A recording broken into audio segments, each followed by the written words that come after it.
Selamat pagi Bapak Ibu sekalian. Semangat pagi hari ini, amin. Wah, saya lihat beberapa wajahnya kok seperti ini ya, suram-suram gimana. Coba dilihat kiri kanannya ya, kalau ada yang wajahnya tampak layu gitu, boleh diberikan tatapan mata yang membara gitu ya. Oke, selamat datang Bapak Ibu sekalian di ibadah kita yang bulan Juli ini kita akan belajar tentang bagaimana memiliki iman. Membangun iman di atas dasar pengenalan yang benar tentang Tuhan. Kenapa ini penting sekali diajarkan? Karena banyak orang Kristen memiliki iman, tetapi imannya ditaruh di atas dasar yang tidak tepat. Itu sebabnya imannya jadi bergoyang-goyang dan bergelombang. Nah, ini sesuai dengan tema kita sepanjang tahun ini yang kita bersama-sama pelajari di Efesus pasal yang keempat sampai 13 sampai 15. Ya, saya ingin kita membaca bersama-sama. Bapak Ibu jangan kaget ya, sepanjang tahun 2022 kita akan setiap kali di awal firman Tuhan kita akan membaca ayat ini berulang-ulang. Karena inilah yang memang kita ingin capai bersama-sama. Efesus 4 ayat 13 sampai 15 kita baca bersama-sama. 1, 2, 3 sampai kita semua telah mencapai kesatuan iman dan pengetahuan yang benar tentang anak Allah, kedewasaan penuh, dan tingkat pertumbuhan yang sesuai dengan kepenuhan Kristus. Sehingga kita bukan lagi anak-anak yang diombang-ambingkan oleh rupa-rupa angin pengajaran, oleh permainan palsu manusia dalam kelicikan mereka yang menyesatkan, tetapi dengan teguh berpegang kepada kebenaran, di dalam kasih kita bertumbuh di dalam segala hal ke arah Dia, Kristus yang adalah kepala. Ada bagian yang saya highlight di situ Bapak Ibu ya, kesatuan iman dan pengetahuan yang benar tentang anak Allah. Kenapa dua hal ini penting? Karena iman kita harus dibangun di atas pengenalan tentang Allah yang benar. Karena rupanya ada mengenal yang tidak benar. Ya, kadang-kadang kita mengenali pasangan kita ternyata salah mengenali. Ya, harusnya dia seperti ini tapi kita salah mengira dia seperti itu. Nah, makanya kita iman kepada pasangan kita jadi salah gitu kan ya. Nah, kepada Tuhan juga sama. Pengenalan pada Tuhan harus benar. Siapa sih Tuhan kita itu? Seperti apa sih Tuhan kita itu? Sehingga kita mempercayai Dia dengan benar juga. Ya, contoh, kalau kita percaya bahwa Tuhan itu sensitif, nah, ya misalkan gitu ya. Ih, Tuhannya orang Kristen sensitif, apa-apa dikit marah. Apa-apa dikit marah, kita mesti hati-hati kalau mendatangi Tuhan. Karena Tuhan sensitif. Nanti imanmu kepada Tuhan bergantung pada pengenalan itu jadi salah juga. Jadi beda juga. Nanti kita menjadi orang Kristen yang insecure. Wah ya, setiap ibadah takut-takut gitu ya. Wah nanti Tuhan hari ini cuacanya apa? Ya, emang Tuhan bosmu. Ya. Cuaca bos hari ini gimana? Lagi gelap atau lagi cerah? Kalau lagi cerah ajukan proposal PPU keluar duitnya. Tapi kalau lagi gelap, udah jangan ngomong apa-apa, diam aja. Tuhanmu tidak seperti itu. Nah makanya penting untuk mengenali Tuhan yang benar seperti apa. Nah saya buka dengan Matius 17 ayat 20 karena kita semua orang Kristen sering bertumbuh dengan ayat ini. Dan menjadikan ayat ini landasan pengenalan akan Tuhan. Ia berkata kepada mereka, Yesus yang ngomong, karena kamu kurang percaya. Sebab aku berkata kepadamu, sesungguhnya sekiranya kamu mempunyai iman sebesar biji sesawi saja, kamu dapat berkata kepada gunung ini pindah dari tempat ini ke sana. Maka gunung ini akan pindah dan takkan ada yang mustahil bagimu. Bapak Ibu Saudara, kita banyak sekali di antara kita yang bertumbuh dengan ayat ini dan berkata, asal kamu percaya. Dan saudara pernah lihat biji sesawi ya, biji sesawi itu kecil sekali. Sebesar biji wijen, kalau saudara pernah lihat. Maka kita berpikir begini, asal kamu punya iman kecil aja, gak usah gede-gede. Ngomong sama gunung, suruh pindah, gunung akan bisa dipindahkan. Amin, amin. Tapi saya bertanya pada Bapak Ibu Saudara, siapa yang pernah pindahin gunung? Ada di antara kita yang pernah memerintahkan satu gunung terus gunungnya pindah? Nah, Pak boro-boro memindahkan gunung Pak. Memindahkan suami saya yang rese aja gak pindah-pindah dia. Ya, saya udah berdoa bagaimana supaya suami saya ini hilang dari hidup saya. Gak hilang-hilang, dia malah makin menempel dalam hidup saya. Memindahkan gunung, boro-boro memindahkan gunung. Memindahkan hutang saya aja nggak pindah-pindah, malah nambah terus Pak hutang saya Pak. Jangankan memindahkan gunung, minta sakit sembuh aja, nggak sembuh-sembuh. Wah, nah kita mulai tertuduh. Setelah baca ayat ini kita seringkali mulai tertuduh. Kita berpikir begini, berarti iman saya sebiji sesawi aja nggak nyampe, sangat kecil sekali. Karena kalau kita punya iman sebiji sesawi aja, pindahin gunung bisa pindah. Lah ini kok saya doa supaya sembuh, supaya keuangan saya lebih baik. Kok nggak berubah-berubah? Berarti saya kurang iman ini ya, saya kurang percaya. Nah Bapak Ibu, konteks dari ayat ini bukan bicara tentang iman yang kaitannya dengan minta doa apa saja pasti terjadi, bukan. Kaitan konteks ayat ini bukan tentang itu. Nanti kapan-kapan kalau saya punya kesempatan saya akan jelaskan apa konteks ayat ini. Tapi yang jelas bukan tentang itu. Tapi kita orang Kristen banyak tumbuh dengan pemahaman ini. Sehingga kita berpikir begini loh. Asal ngotot sama Tuhan. Minta sama Tuhan. Doa ngotot. Gitu ya. Saya pernah mendengar ada yang berkhotbah gini. Ketuklah maka pintu akan dibukakan bagimu. Kalau diketuk kok enggak dibuka juga, gedor aja lebih kenceng. Digedor kok enggak dibuka, wah bawa kayu, ya tabrakin pintunya, duar. Ada pengkhotbah yang begitu. Karena berpikir itulah iman yang sejati. Iman yang sejati itu kalau berdoa, ngotot pasti akan mendapatkan. Karena di situ ada, takkan ada yang mustahil bagimu. Nah sayang sekali konteksnya bukan tentang itu ayat ini. Nah, iman yang sejati itu yang seperti apa? Nah makanya kita belajar dari satu tokoh, boleh dimunculkan namanya Abraham, yang seringkali disebut bapak orang beriman. Jadi kalau kita mau lihat orang yang imannya paling kokoh di Alkitab itu katanya Abraham, bapak orang beriman. Nah seperti apa sih imannya Abraham? Mari kita lihat. Ya, Kejadian pasal 12 adalah pertama kali Abraham dipanggil. Tuhan panggil Abraham kasih janji bahwa nanti lewat keturunanmu seluruh bangsa akan mendapatkan berkat yang besar. Itu sebenarnya adalah janji bahwa lewat keturunan Abraham Yesus Kristus Mesias akan lahir. Sebenarnya bicara tentang itu. Bahwa seluruh bangsa akan dapat berkat yang besar itu maksudnya Yesus Kristus sebagai Mesias. Tapi seringkali banyak diterjemahkan kalau kata berkat itu selalu tentang uang gitu ya. Nah tapi ini Kejadian 12 Abraham mendapatkan janji Tuhan bahwa lewat keturunanmu seluruh bangsa nanti akan mendapatkan berkat yang besar. Padahal usia Abraham waktu itu 75 tahun dan dia belum punya anak. Belum punya keturunan. Tapi Tuhan berjanji lewat keturunan Abraham seluruh bangsa akan diberkati. Keturunan Abraham akan seperti pasir di pantai. Banyak sekali. Padahal hari itu dia belum punya anak. Kejadian 12. Janji itu benar-benar terjadi. Kejadian 21 yaitu ketika anak yang namanya Ishak itu lahir. Bapak Ibu Saudara kalau lihat dari sejak pertama janji itu diberikan sampai janji itu digenapi 25 tahun lamanya. Enggak dalam semalam itu terjadi tapi 25 tahun. Nah banyak orang Kristen berpikir gini, wih Abraham ini imannya hebat. Kenapa? Karena dia 25 tahun pegang janji Tuhan, percaya pasti nanti anak itu akan lahir juga. Dia percaya 25 tahun, makanya kemudian terjadilah mujizat itu.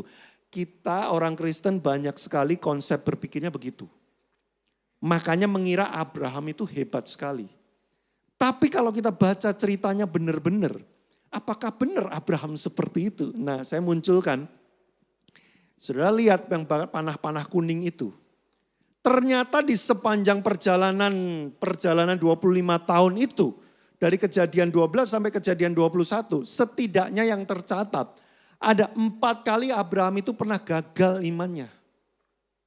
Nah ini bapak orang beriman loh ya. Yang kita kira imannya itu sangat sakti, hebat sekali, percaya banget sama Tuhan. Coba lihat yang paling kiri saudara. Abraham dipanggil Tuhan, diberikan janji, Kejadian pasal 12. Di pasal yang sama berarti nggak lama dari itu. Abraham gagal imannya. Dia disuruh pergi dari negerinya kepada tanah Kanaan, tanah perjanjian. Betul, Abraham berangkat walaupun dia tidak tahu mau dibawa kemana. Wih, dia punya iman. Tapi begitu dia sudah nyampe di Kanaan, dia sempat pindah ke Mesir. Dan di Mesir itu Firaun lihat Sarah, istrinya Abraham. Wih, cantik sekali. Aku mau jadikan istri. Ini siapa? Wah, Firaun nanya sama Abraham, ini siapa? Abraham jawab, ini adik saya. Ini saudara saya. Saudara, apa jadinya kalau itu Sarah jadinya istri Firaun? Kira-kira janji Tuhan akan terjadi enggak? Bahwa lewat keturunan Abraham akan lahir Mesias yang memberkati seluruh bangsa. Enggak. Jadi Abraham tahu persis bahwa Tuhan berjanji lewat Sarah istrinya. Dia dan Sarah. Tuhan akan mengerjakan satu perkara yang besar. Tapi kok Abraham berani berbohong bahwa ini bukan istri saya.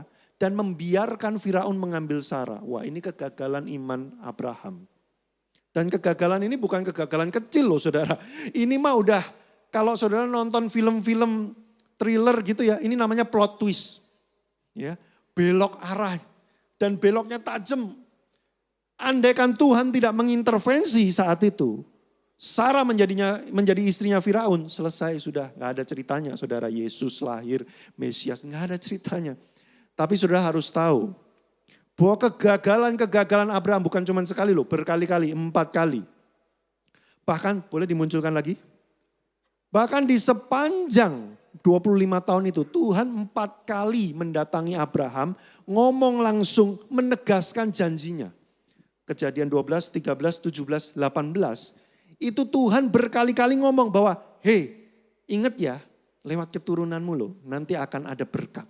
Hei, ingat ya, lewat keturunanmu loh, nanti akan ada berkat. Lihat saudara, 4 kali Tuhan menegaskan janjinya, 4 kali pula Abraham gagal. Dan gagalnya gak main-main, fatal, plot twist, belok arah saudara.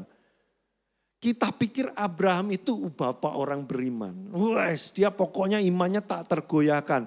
Enggak tuh, Abraham gagalnya parah. Ya, bahkan kejadian 16 sampai dia melahirkan Ismail dari Hagar. Hagar itu adalah budaknya. Dia pikir oh mungkin nanti Tuhan kasih anaknya bukan lewat Sarah, lewat yang lain. Ya udahlah dia tidur dengan Hagar lalu lahirlah Ismail. Tuhan ngomong bukan. Aku ngomong nanti lewat Sarah. Dan yang lebih gila saudara, Kejadian 18 panah yang paling kanan, yang segitiga paling kanan. Kejadian 18 itu Tuhan ngomong begini, tahun depan. Berarti kan spesifik banget ya janji Tuhan ya saudara ya. Tahun depan kamu akan punya anak, Sarah akan melahirkan. Kejadian 18. Tapi lihat kejadian 20 saudara.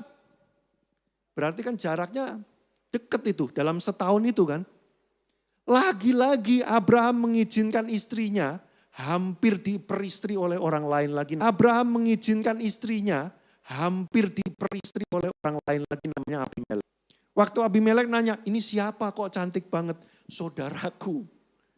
Bapak Ibu, istri-istri, coba kalau suamimu ngajak main ke rumah temenmu yang baru kenal, terus temenmu bilang, siapa ini cantik banget? Bapak-bapak jawabnya apa?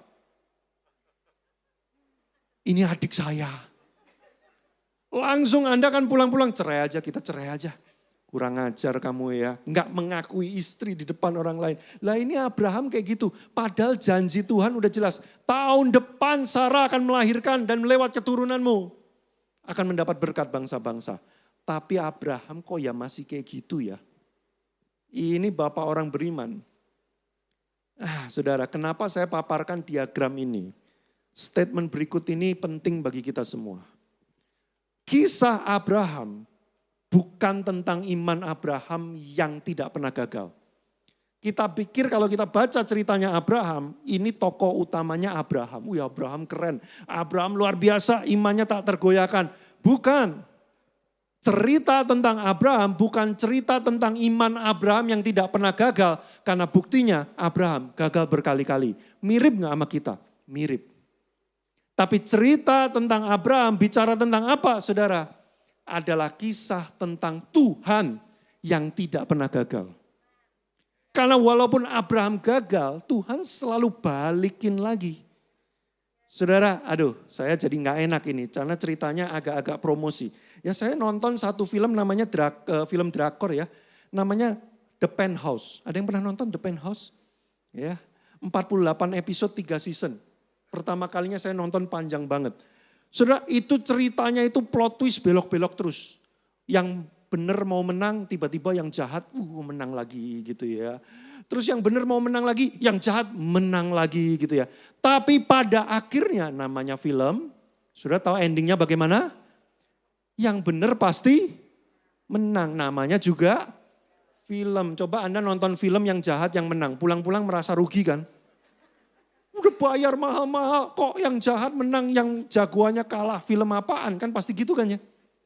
Nah ini saudara Tuhan kita. Mau Abraham gagal kayak bagaimanapun, Tuhan selalu mengembalikan lagi, karena dia rancangannya gak pernah gagal. Makanya saudara harus paham bahwa iman yang tidak pernah gagal itu bukan bicara tentang kita ngotot akan jawaban Tuhan. Makanya saya munculkan ini statementnya. Iman yang kokoh bukan mempercayai bahwa doa kita pasti akan dikabulkan, bukan loh. Banyak orang Kristen konsepnya di kepalanya gini, wih imanmu kuat ya, karena kamu percaya banget bahwa Tuhan pasti menjawab doamu, kamu pasti dikabulkan doanya. Itu bukan iman yang kokoh. Iman yang kokoh itu apa? Berikut ini.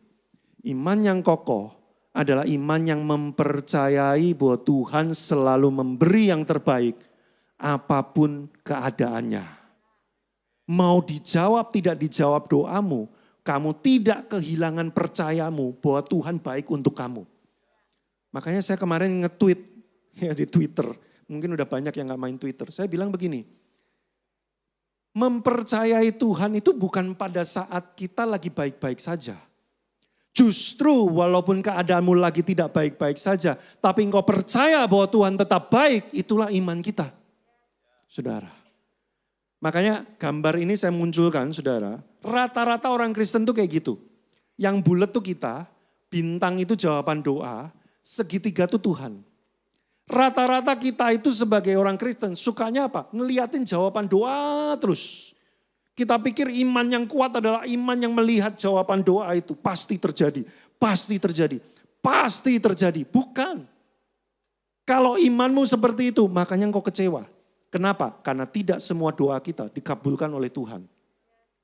Makanya waktu doa dikabulkan kita berasa Tuhan hadir. Waktu doa tidak dikabulkan kita berasa Tuhan tidak hadir. Karena imanmu modelnya yang seperti ini. Waktu Tuhan kelihatannya membela engkau merasa Tuhan itu Tuhanmu. Tapi waktu kelihatannya Tuhan berdiam diri walaupun dia tidak pernah mendiamkanmu. Dia selalu bekerja, kadang-kadang kita tidak bisa lihat dia. Tapi kadang kelihatannya dia mendiamkan kita, iman kita goyah. Kenapa? Karena iman kita model kayak begini. Yang kita lihat bintangnya. Iman yang kokoh bukan mempercayai bahwa doamu pasti dikabulkan. Bukan. Iman yang kokoh adalah iman yang selalu melihat kepada Tuhan dan percaya bahwa dia tidak pernah gagal. Makanya iman yang benar adalah, boleh dimunculkan? Memandang pada Tuhan, bukan pada jawaban doa. Jawaban doa itu urusan Tuhan. Boleh dimunculkan? Kita memandang pada Tuhan, Tuhan yang akan mengurus jawaban doa. Dia bisa menjawab doamu dalam bentuk bintang, dia bisa menjawab doamu dalam bentuk yang lain, dia bahkan bisa saja tidak mengabulkan doamu. Tapi engkau tetap memandang pada Tuhan. Tapi kalau engkau pandang pada bintangnya, pada jawaban doanya, imanmu bisa goyah. Kenapa? Tuhan, aku maunya yang kayak begini. Kenapa engkau berikan yang seperti itu? Pernah enggak kita galau kayak gitu? Tuhan, aku maunya yang seperti ini. Tuhan, aku maunya engkau memberikan pekerjaan. Di kota Jakarta, jangan yang jauh-jauh. Tapi kenapa jawaban doanya? Kok saya harus pergi ke luar kota? Tuhan, apakah engkau ada di sana? Kenapa saudara engkau imanmu naik turun? Karena imanmu difokuskan pada hasil jawaban doa yang engkau inginkan seringkali. Saudara, doa dan iman di dalam doa, itu bukan nodong Tuhan, bukan. Kita bukan kayak debt collector, bayar enggak. Kalau enggak bayar aku enggak perpuluhan loh. Loh ya, saudara, bayar enggak? Kalau enggak bayar, aku enggak mau ke gereja lagi. Tuhan jawab doaku enggak? Kalau enggak jawab doaku enggak mau jadi orang Kristen lagi. Seolah-olah Tuhan itu panuan kalau kita enggak jadi orang Kristen. Ya, saudara, ini bukan iman yang kokoh. Ada enggak Bapak Ibu Saudara, suami istri? Istrinya bilang gini, kalau suamiku bawa uang, aku merasakan kehadiran suamiku. Kalau suamiku tidak bawa uang, aku enggak lihat di manakah suamiku. Kenapa? Karena imanmu bukan kepada suamimu, tapi imanmu kepada uang suamimu. Sudah nangkap enggak maksud saya? Sama Tuhan juga gitu. Kalau kita cuma lihat jawaban doanya, nanti waktu Tuhan tidak mengabulkan doamu, hilang Tuhan dari hadapanmu. Engkau pikir dia tidak ada, padahal dia di sana-sana aja. Pernah enggak ada teman gitu ya yang curhat sama kita ya, aku merasakan Tuhan hilang dari hidupku. Bukan Tuhan hilang dari hidupmu, dia mah di sana-sana aja. Apa yang membuat Tuhan hilang dari hidupmu? Karena fokus pandanganmu bukan kepada Tuhan, tapi kepada jawaban doa. Sudah. Makanya iman yang kokoh adalah iman yang tidak kehilangan Tuhan apapun yang terjadi. Kalau gunung tidak pindah, sudah percayalah bahwa Tuhan akan memberimu kekuatan untuk mendaki gunung itu. Untuk melewati gunung itu. Iman yang kokoh bukan bicara tentang pindah atau tidaknya gunung. Tapi iman yang kokoh bicara tentang percaya. Ada gunung, tidak ada gunung, aku akan tetap baik-baik saja. Karena Tuhan tidak pernah gagal dalam hidupku. Itu iman yang kokoh, saudara. Makanya sejak Abraham mengalami fase itu, ketika kemudian Abraham menyadari bahwa, walaupun aku gagal, walaupun imanku kadang-kadang jatuh, tapi Tuhan kok gak pernah gagal ya. Sejak hari itu iman dia bergeser, bukan lagi soal anaknya. Bukan lagi soal punya anak dan gimana cara punya anaknya. Tetapi bergeser kepada apa? Tuhan, engkau sanggup. Engkau tak pernah gagal. Apapun yang terjadi, aku percaya kepadamu. Makanya muncul peristiwa yang fenomenal, Kejadian pasal 22. Setelah Ishak lahir, Abraham melihat, menyaksikan, mengalami Tuhan yang dia sembah. Tidak tergantung pada imannya dia. Tuhan tidak pernah gagal. Sejak hari itu iman dia berubah. Bukan lagi memandang pada jawaban doa. Tapi mulai memandang pada Tuhan yang tak pernah gagal. Kejadian 22 ayat 2. Firman Tuhan, ambil anakmu yang tunggal itu yang engkau kasihi. Spesifik sekali saudara ya. Ambil anakmu yang satu-satunya itu yang kamu sayang banget. Wah, jadi ini harta paling berharganya Abraham. Yakni Ishak. Pergi ke tanah Moria dan persembahkanlah dia di sana sebagai korban bakaran pada salah satu gunung yang akan kukatakan kepadamu. Saudara, kalau ini Abraham yang dulu, Abraham yang masih melihat pada hasil, dia akan bilang begini, lah kalau Ishak dipersembahkan mati, terus gimana ceritanya? Katanya lewat keturunanku akan mendapatkan berkat bangsa-bangsa. Katanya keturunanku akan sebanyak pasir di laut, di tepi pantai. Tapi kok Ishak disuruh dipersembahkan. Gimana ceritanya? Kalau Abraham yang dulu, dia akan berpikir seperti itu. Karena yang dilihat apa? Jawaban doanya. Mungkin Abraham akan bilang begini, Tuhan nanti bintitan loh. Ya, habis ngasih diambil lagi. Ya, habis ngasih diambil lagi. Nggak tanggung jawab loh Tuhan loh. Kalau itu Abraham yang dulu. Tapi Abraham yang sekarang imannya bergeser, berubah. Ayat 5, boleh dimunculkan. Pemain keyboard dimanapun kau berada, tunjukkanlah dirimu. Sudah tahu kalau pembicara sudah mengundang pemain keyboard artinya apa saudara? Khotbah hampir selesai. Yeay, kok Anda gak gembira ya? Berarti Anda pengen khotbah yang agak panjang ya? Bercanda saudara ya. Ayat 5 saudara. Kata Abraham kepada kedua bujangnya itu. Tinggallah kamu di sini dengan keledai ini. Aku dengan Ishak, aku dengan anak ini akan pergi naik ke bukit. Kami akan syaka. Saya highlight kata sembayang itu dalam bahasa aslinya syaka. Kami akan syaka. Syaka itu artinya apa? Worship. Kami akan worship dan sesudah itu kami kembali kepadamu. Bapak Ibu Saudara, kata worship pertama kali keluar di dalam catatan Alkitab itu Kejadian 22 ayat 5 waktu peristiwa ini. Abraham tidak khawatir mempersembahkan anaknya, kenapa? Karena dia percaya Tuhan tidak mungkin gagal. Worship itu apa sih saudara? Menyembah itu apa sih? Menyembah itu adalah menyatakan bahwa Tuhan itu Tuhan. Dia berdaulat, dia berhak melakukan apapun dan saya ikuti Tuhan. Itu penyembahan. Makanya kita ngumpul setiap hari Minggu di sini. Nyanyi, mendengar firman, beribadah. Bukan untuk supaya doa kita dijawab, saudara. Itu bukan penyembahan. Kalau kita memberi sesuatu, ada maunya untuk mendapat sesuatu, itu bukan penyembahan. Itu namanya investasi, betul saudara? Ya, makanya kita kesel kalau investasinya bodong. Karena kita sudah memberi sesuatu, kok kita nggak dapat balik dari sesuatu yang kita sudah beri. Itu bukan worship. Abraham bisa melakukan worship, kenapa?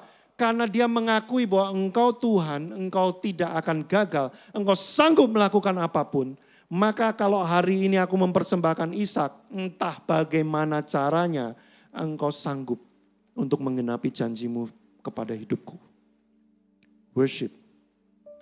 Saudara, penyembahan itu apa? Mengakui Tuhan sebagai Tuhan.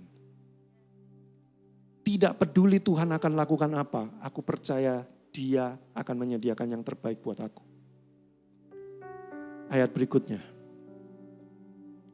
Sesudah itu Abraham mengulurkan tangannya lalu mengambil pisau untuk menyembelih anaknya. Dan kita tahu kelanjutan ceritanya, Ishak tidak mati. Tapi Tuhan menyediakan anak domba. Itu sebenarnya adalah gambaran dari Kristus yang disediakan bagi kita semua. Saudaraku, Abraham bergeser. Tadinya dia imannya begini, katanya Tuhan mau kasih anak. Gimana caranya? Ayo kok lama banget, 25 tahun. Mungkin diginiin kali ya, mungkin digituin kali ya. Bahkan Kejadian 18, Sarah tertawa. Kejadian 17, Abraham tertawa. Kenapa? Karena dia gak yakin anak kok bisa. Karena dia cuma lihat hasil. Tapi waktu dia sudah mengalami perjalanan bersama dengan Tuhan. Mulai Kejadian 22 yang dia lihat apa? Apapun yang terjadi dalam hidupku, Tuhan sanggup. Dia tidak pernah gagal. Aku akan pegang Tuhan aja. Walaupun Ishak dipersembahkan, Tuhan akan sanggup. Nggak tahu gimana caranya. Entah dibangkitkan lagi, entah punya anak lagi, entah bagaimana. Itu urusan Tuhan. Saudara, kenapa kita seringkali stres dalam hidup ini? Karena kita coba ngatur Tuhan. Betul nggak? Tuhan, aku pengen kayak gini, kayak gini, kayak gini. Aku udah beriman loh, aku percaya loh. Ayo dong Tuhan lakukan. Kita bilang gini, Tuhan pindahkan gunung ini. Gimana kalau menurut Tuhan memang itu gunung gak perlu dipindah kemana-mana. Wah, aku percaya gunung ini pasti pindah. Tuhan dalam hati bilang, ngapain pindahin? Ini gunung perlu ada di sini, harus di sini, jangan dipindahin. Saudara, kenapa kita stres? Karena iman kita mencoba mengatur Tuhan. Tuhan, aku lagi punya masalah keuangan. Ini ada peluang kerja. Kasih dong buat aku Tuhan. Aku percaya peluang ini pasti aku dapat. Begitu gak dapat, Tuhan gimana sih? Aku udah percaya. Stres kan kita? Karena kita ngelihatnya bintang tadi, hasil. Dan kita maksa Tuhan untuk menjadikan itu jadi. Itu bukan iman loh saudara. Iman tuh bukan maksa Tuhan supaya menuruti kemauan kita. Bukan loh. Tuhan, aku pengen punya istri kedua. Apapun yang terjadi pasti terjadi. Gila lu. Itu bukan iman. Saudara, iman tuh gak maksa Tuhan menuruti keinginan kita. Iman itu kita mempercayai bahwa Tuhan keinginannya pasti baik dan pasti terjadi. Itu iman. Fokus iman itu bukan jawaban doa. Fokus iman itu Tuhan. Walaupun gunungmu tidak pindah, engkau akan baik-baik saja. Tuhan akan menguatkanmu melewati gunung itu. Ada kalanya Tuhan akan membelah lautan supaya engkau berjalan di tengah-tengahnya. Tapi ada kalanya laut itu tidak terbelah. Engkau harus berenang mengarunginya. Engkau harus naik perahu mengarunginya. Terombang-ambing kadang mau tenggelam. Tapi engkau tahu Tuhan di sana tidak meninggalkanmu. Itu iman. Saudara, tidak kehilangan Tuhan. Apapun keadaannya. Itu iman yang kokoh. Kenapa kita kok sanggup kayak gitu? Karena kita kenal dia tak pernah gagal.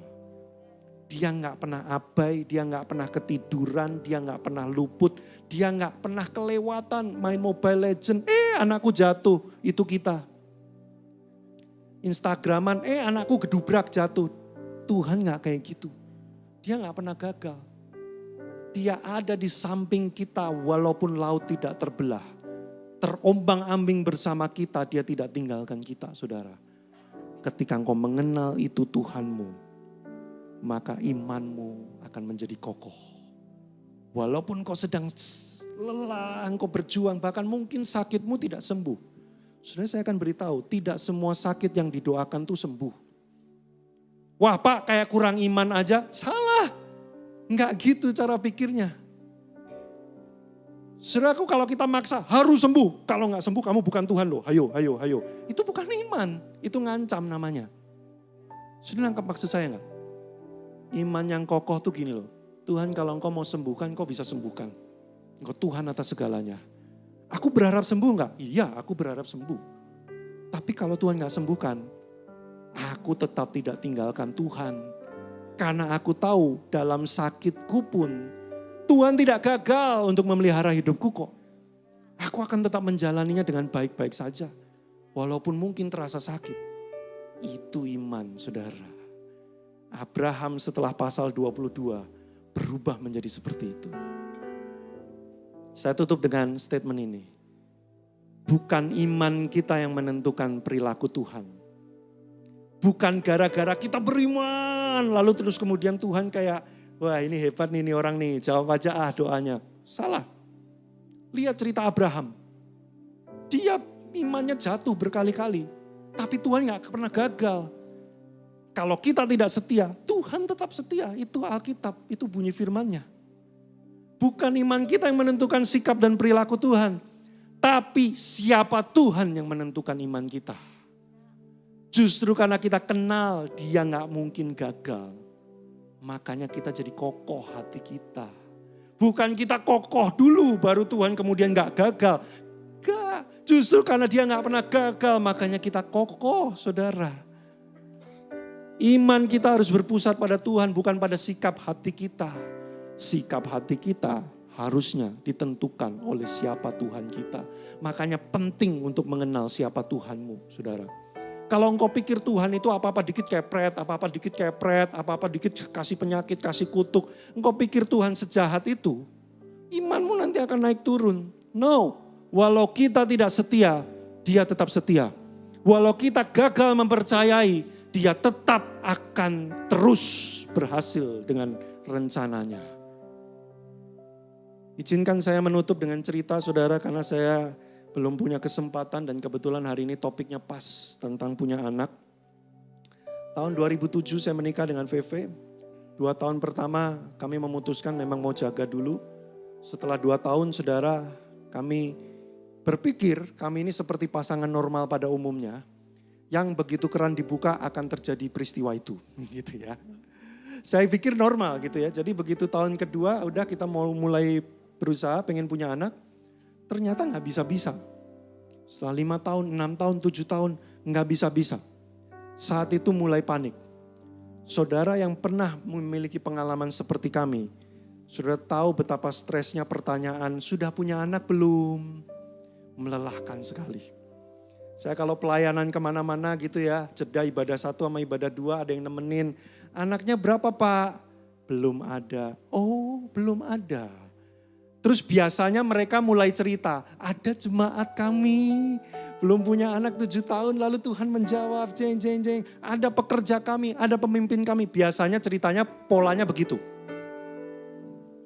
Dan kami mendengar pola seperti itu pada tahun kesekian belas.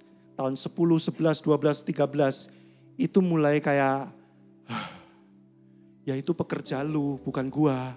Ya, itu keluargamu, itu pemimpin di tempatmu, tapi bukan kami. Sudah melelahkan sekali. Pindah dokter mungkin udah 10, 11 kali, saudara ya. Setiap pindah dokter masalahnya ganti. Sudah pernah mengalami kayak kami? Setiap pindah dokter ganti masalah. Pertama kali, oh ini tuba sebelah kanannya mampet, harus fisioterapi. Udah ke fisioterapi, nggak berhasil. Pindah dokter, oh ini PCOS. Kalau sudah nggak tahu PCOS apa, nanti googling aja ya, PCOS ya. Oh ini PCOS, harus gini. Nggak berhasil. Pindah dokter lagi, oh ini bukan PCOS, ini kekentalan darah. Coba cek darah, begitu cek darah, wah ini ada lupus, ini ada talasemia mayor, ini. Wah mengerikan saudara. Sampai pergi ke Singapura, ternyata cuma kurang zat besi. Nggak ada lupus, nggak ada talasemia. Sudah sampai kemana-mana. Pindah dokter lagi, dokter bilang, oh ini mah problemnya bukan ibu, ini problemnya bapak. Spermanya kurang sehat, ya harus begini. Saya antara berpikir apakah kami ini masalahnya memang ganti-ganti atau kami ini masalahnya banyak sekali. Sampai nggak ada yang berhasil. Sudah sekian belas tahun. Tahun 2016, saya dapat kiriman message saudara dari salah satu orang. Dia mengaku mendapatkan suara Tuhan bahwa kami akan punya anak. Dia kirim message termasuk bahasa rohnya dia ketik, dia kirim saudara. Dia bilang, nanti jam 12 malam, Ko Iwan CVV doa karena Tuhan mau menjumpai kalian. Wih serem gak saudara dikasih tahu gitu. Begitu saya sampaikan ke istri saya bilang gini, kita ntar malam doa gak? Kalau nggak doa nanti Tuhan datang beneran gimana? Tapi kalau doa ternyata Tuhan nggak datang, kita kan kena kibul ya, kena prank ya. Gimana? Saudara kalau jadi saya, mungkin saudara lihat ini ketawa kan? Ya elah lucu banget, tapi kalau saudara jadi saya, dilema loh. Ya udahlah, saya akhirnya sama Veve bilang gini, doa aja nggak ada ruginya, ya kan? Jam 12 malam kami doa. Wah kami doa, nggak berasa apa-apa saudara. Saya udah berharap Tuhan itu kayak Abraham gitu yang muncul di depan muka. Hei anakku Iwan, Wan, gitu ya. Enggak, sepi biasa aja. Habis doa tidur ya udah. Besoknya nggak ada apa-apa saudara. Waduh saya itu antara apakah iman saya yang kurang kuat atau gimana kok saya nggak merasakan apa-apa. Terus saudara tahun 2017 Penatua Darwin kirim saya buku ini. Waktu saya ulang tahun, lalu di message ulang tahunnya dia tulis begini. Saya berdoa semoga buku ini menjadikan engkau bukan hanya bapak rohani, tetapi juga bapak secara jasmani. Sampai kemarin malam plastiknya saya nggak buka dari buku itu. Baru kemarin malam saya buka, kenapa? Karena akhirnya mau jadi bapak beneran. Sebelumnya kenapa nggak buka plastiknya? Saya kesel saudara, saya tahu ini di buku ini kata bapak pasti muncul ratusan kali. Karena judulnya aja, dunia membutuhkan seorang bapak. Saya nggak mau buka buku ini, kenapa? Makan hati kalau baca buku ini. Bapak, aduh. Karena nggak pernah terjadi, sudah sekian belas tahun. Tahun 2018, beberapa orang cerita sama saya, Pak, pergi ke Israel Pak. Banyak loh orang sudah lakukan ini itu nggak berhasil. Setelah pulang dari Israel, alami, nggak kenapa-kenapa, cuman selisih sebulan 2 bulan, mereka punya anak. Wih, iman saya langsung bangkit lagi saudara. Nah ini iman berpusat pada hasil. Tahun 2018 saya puji Tuhan punya kesempatan pergi ke Israel. Waktu di Danau Galilea, saya udah kayak film Titanic saudara. Kayak itu ya, saya begini. Naik kapal di Danau Galilea gitu ya. Dalam hati saya, Tuhan sekarang saatnya. Pulang dari Israel, ya nggak terjadi apa-apa, biasa aja. Aduh saya pikir kurang apa lagi Tuhan. Terakhir tahun 2020 saya ngomong sama istri saya, terakhir yuk kita coba bayi tabung. Sudah saya pikir bayi tabung itu gampang, sperma diambil, sel telur diambil, digabungin, dedeng, jadi taruh di perutnya istri, tungguin aja nanti jadi. Saya pikir gitu saudara. Ternyata proses bayi tabung itu sangat melelahkan dan untuk beberapa case terutama istri saya mengerikan. Jadi istri saya ini sayang saya nggak foto semuanya, hanya separuh. Sebagian saya buang di rumah sakit, sebagian saya nggak kepikiran untuk saya kumpulin dan saya foto. Karena saya nggak kepikiran suatu hari akan kesaksian. Di tengah jalan baru kepikiran, kumpulin suatu hari mungkin bisa buat cerita gitu ya. Jadi ini belum semuanya. Sudah istri saya harus menyuntik terus di perutnya macam-macam untuk menstimulasi sel telur, bertambah banyak, supaya tambah gede, supaya pecah, supaya darahnya nggak kental. Itu semua ada suntikannya, semuanya disuntikin, wah banyak. Saudara. Lalu setelah embrio itu berhasil ditanam, waktu masukin embrionya saja saudara, itu saya liatin di ruangannya. Maaf ini udah dewasa semua ya, anak-anak tolong ditutup telinganya. Sudah itu sudah nggak manusiawi karena kasusnya istri saya agak aneh. Saluran untuk masukinya itu mentok di tengah tiba-tiba ngadat, dek. Terus disogrok, itu sogrok bahasa Jawa ya. Disodok-sodok, jeduk, jeduk, jeduk, jeduk. Dinaikin, diturunin, dinaikin, diturunin. Nggak bisa masuk-masuk. Sampai dokternya menyerah, tapi iman istri saya kuat sekali. Coba lagi dok. Saya suaminya di sebelahnya, nggak usah. Mengerikan sekali sudah. Akhirnya masuk itu embrio ditanam. Berapa hari kemudian terjadilah OHSS sama istri saya. OHSS itu apa? Googling lagi aja nanti. Yang jelas cairan keluar lalu memenuhi, merendam sampai ke paru-paru. Boleh dimunculkan waktu dioperasi 1,6 liter saudara cairan di dalamnya. Itu kalau terlambat beberapa hari dia akan terus bertambah menenggelamkan paru-paru, menenggelamkan jantung. Semuanya cairan lalu mati. Itu sudah 4 hari case ini 1,6 liter. Saya sampai memaksa dokternya, dok keluarin aja cairannya. Hari ini keluarin cairannya 1,6 liter. Dia hampir mati. Sudah saya sampai ngomong sama dia dan ngomong sama Tuhan gini. Tuhan kalau ini gak jadi juga, terakhir udah gak usah lagi, udahan aja. Dan guess what saudara, tahun 2020 setelah semua ini, gak jadi, gagal. Gak jadi anak saudara. Wah itu ada periode 4 bulan itu saya dan istri saya kayak orang tuh. Gini loh, kalau Abraham, Tuhan itu nongol di depan dia ngomong, aku mau kasih kamu anak. Tapi kalau saya dan istri saya, Tuhan gak pernah nongol masalahnya. Jadi saya gak tahu dia mau kasih saya atau enggak. Yang melelahkan itu adalah memilih masih mau percaya punya anak. Atau udah lepasin aja, gak punya gak apa-apa. Itu yang bikin stres. Kalau mau lepasin, nanti dibilangnya kok gak punya iman sih, kamu gimana sih? Kan belum menopause, ayo dong semangat, usahakan lagi. Tapi saudara harus menjadi seperti kami, 12 tahun berusaha, itu melelahkan sekali. Kalau mau ngusahain lagi juga gini, masa bayi tabung lagi? Masa kayak gitu lagi? Dilema 4 bulan itu saudara, akhirnya saya dan istri saya mengambil keputusan. Udahlah, Tuhan mau kasih, Tuhan gak kasih, kita percaya aja sama Tuhan. Nah ini, imannya bergeser dari hasil kepada pribadi Tuhan yang tidak pernah gagal. Ketika saya dan Veve mengambil keputusan gini, kita tetap doa, kita tetap berusaha sebisanya aja yang kita bisa lakukan. Kita tetap doa, kita tetap lakukan. Tapi hasilnya seperti apa? Nggak usah dibayangin, nggak usah dituntut, nggak usah diminta, nggak usah dipaksakan lagi. Kalau Tuhan mau kasih, dia mau kasih. Kalau dia nggak kasih, nggak apa-apa, asal jangan kehilangan Tuhan. Ketika kami memutuskan itu, 1 bulan kemudian, sekitar bulan Mei, tiba-tiba Tuhan bicara sama istri saya.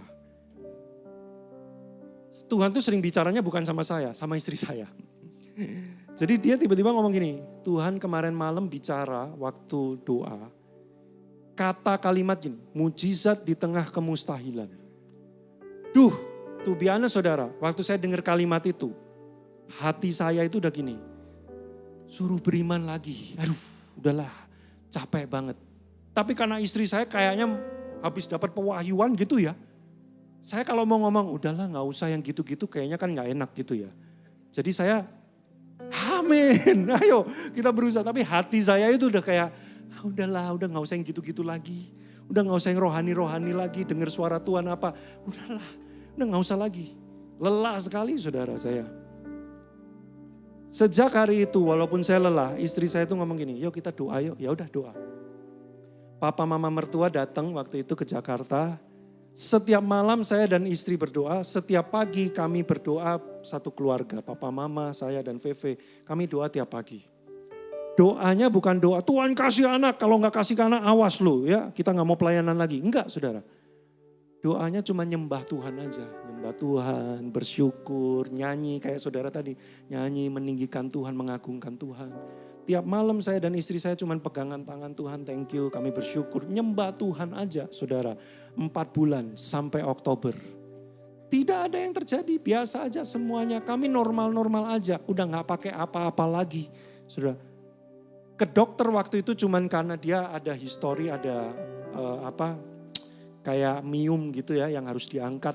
Udah 2 kali operasi, ini kayaknya ada tanda-tanda lagi. Ke dokter cuman mau periksa itu aja. Bulan Desember saudara, anniversary ke-14, tiba-tiba istri saya tergerak mau tes pack. Lalu hari itu untuk pertama kalinya tes pack kami 2 garis. Selama ini saudara, mau tes pack itu selalu trauma. Tiap kali mau tes pack tuh istri saya kayak nggak usah lah ya, nggak usah tes pack. Kenapa? Terlalu sering berkali-kali kami sudah berharap 2 garis, ya 1 garis. Sampai istri saya nggak percaya dia tes pack 6 kali. Itu saya fotoin 6 kali saudara. Saya setelah lihat tes packnya 6 kali, saya masih nggak mau percaya. Kita tes darah dulu, baru saya mau percaya. Dan setelah tes darah berapa hari kemudian hasilnya keluar, beneran dia hamil. 19 hari lagi akan operasi sesar untuk melahirkan. Saudara, saya mau bukan cerita, saya cerita bukan mau soal punya anaknya. Saya mau cerita gini loh, kalau Tuhan sudah menetapkan dia tidak pernah gagal. Walaupun saya gagal mempercayai dia, saudara. To be honest 4 bulan malam itu, tiap malam berdoa, ada malam-malam doa saya itu cuma formalitas. Tuhan kami bersyukur, kalau engkau sanggup engkau akan berikan, kalau enggak ya enggak apa-apa. Supaya cepat tidur. Karena kalau enggak istri saya merongrong, belum doa. Padahal saya udah ngantuk banget. Kadang-kadang ya udahlah doalah ya supaya cepat tidur. Jujur saya di hadapan Anda saudara, saya sudah lelah berdoa. 12 tahun saya lelah berdoa. Lelah untuk berharap, lelah untuk percaya lagi. Saya gagal dalam iman saya, tapi Tuhan enggak pernah gagal. Jadi yang menentukan itu bukan engkau saudara, bukan imanmu. Kadang-kadang kita jatuh dan bangun mengikut Tuhan. Tapi kalau Tuhan sudah menetapkan sesuatu untuk hidupmu, dia gak pernah gagal. Itu sebabnya sejak hari itu, sejak saya melihat tes pack itu saudara, iman saya berubah.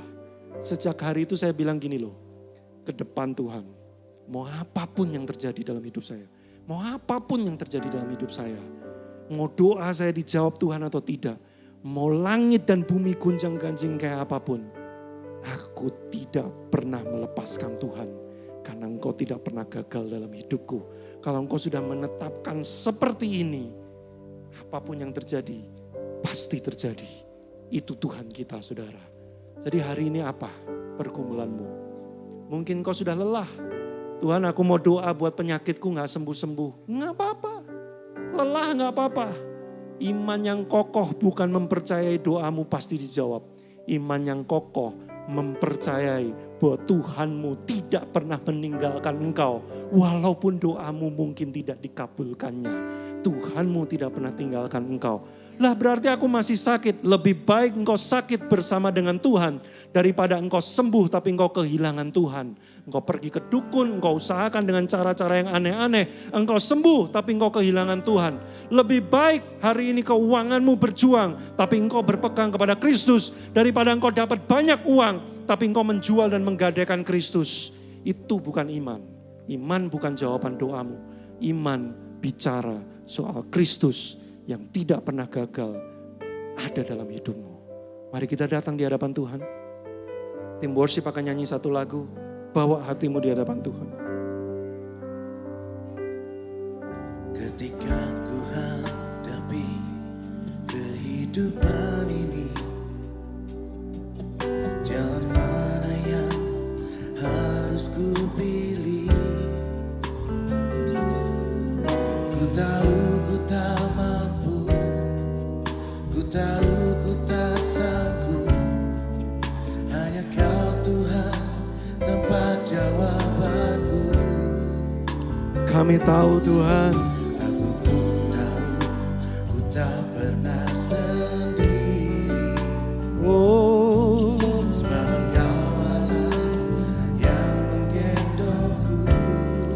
jamah kami Tuhan. Tanganmu membelaiku, cintamu memuaskanku. Kau mengangkatku ke tempat yang tinggi. Oh, Janjimu seperti fajar pagi hari, tiada yang tiada pernah terlambat bersinar. Cintamu seperti sungai yang mengalir, kami tahu. dan ku tahu betapa dalam kasih.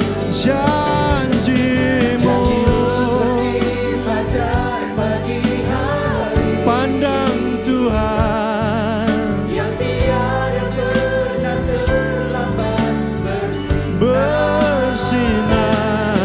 Cintamu seperti sungai yang mengalir,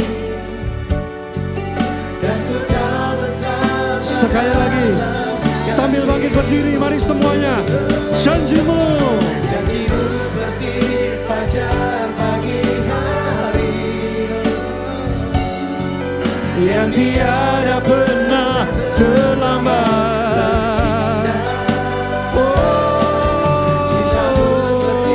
sungai yang mengalir, Kami tahu. dan ku tahu betapa dalam kasih. Kami tahu Tuhan. Dan ku tahu betapa dalam kasih. Dan kami tahu. Dan ku tahu betapa dalam kasih. Apapun pergumulan setiap Bapak Ibu Saudara di tempat ini, jangan lepaskan Tuhan. Engkau boleh kehilangan banyak hal di dunia ini, tapi jangan pernah kehilangan Tuhan di hidupmu. Entah gunung itu tetap di sana, atau gunung itu berpindah, itu tidak terlalu penting. Yang terpenting adalah engkau selalu memegang Tuhan. Engkau selalu tahu bahwa Tuhanmu tidak pernah gagal untuk hidupmu. Tuhan, aku berdoa pagi hari ini untuk setiap kami. Mungkin ada di antara kami yang sedang berjuang bergumul. Kami menghadapi kelelahan di dalam iman kami. Mungkin doa-doa kami sudah terasa begitu kering. Setiap kali kami menaikkan, kami tidak tahu apakah kami masih harus percaya atau kami hanya pasrah saja. Tapi pagi hari ini kami mendengar firman-Mu. Sekalipun Abraham gagal, Engkau tidak pernah gagal Tuhan. Maka kami mau percaya bahwa Tuhan, Engkau tahu yang terbaik buat kami. Engkau tidak meninggalkan kami. Engkau berjalan bersama dengan kami. Rancangan-Mu pasti terjadi. Semua yang terbaik Engkau sediakan pasti terjadi. Kuatkan hati kami Tuhan. Kuatkan iman kami sekali lagi. Geser pandangan kami. Bukan lagi kepada jawaban doa yang kami inginkan. Tapi geser pandangan kami pada pribadi-Mu, Kristus Yesus yang setia. Bapak Ibu Saudara, pada pagi hari ini, terimalah berkat daripada Allah Bapa, cinta kasih dari Tuhan Yesus Kristus yang tidak pernah gagal, penyertaan Roh Kudus yang menguatkan hatimu. Dalam segala keadaan, engkau akan dihiburkan, engkau akan diajar, engkau akan dituntun. Penyertaan ini mulai hari ini, bahkan sampai Yesus datang yang kedua kalinya, bahkan sampai selama-lamanya, dalam nama Yesus Kristus. Haleluya, sama-sama kita katakan amin. Selamat hari Minggu, Tuhan Yesus memberkati saudara.